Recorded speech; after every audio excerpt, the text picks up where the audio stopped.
মিকিকে আমি এই first time রাখলাম 24/7 নিউ টাউনের একটা ক্লিনিক, ভেটেরিনারি ক্লিনিক কাম পেশি কাম গ্রুমিং সেন্টার বলতে পারেন। তো এটা শুধু ক্লিনিক বা গ্রুমিং সেন্টারই বলবো না, এটা পেটদের একটা হোম বলতে পারে। Thank you. ওর 11 বছর বয়স, ও জীবনে কোনোদিনও কোনো পেশে থাকেনি, চিরকাল ঘরেই থাকতো।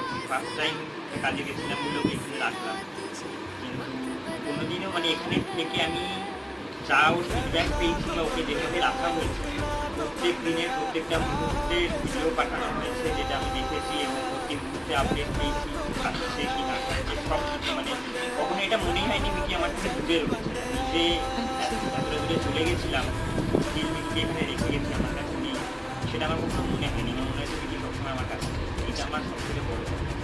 Thank you sir, thank you for trusting us. Thank you sir, thank you sir.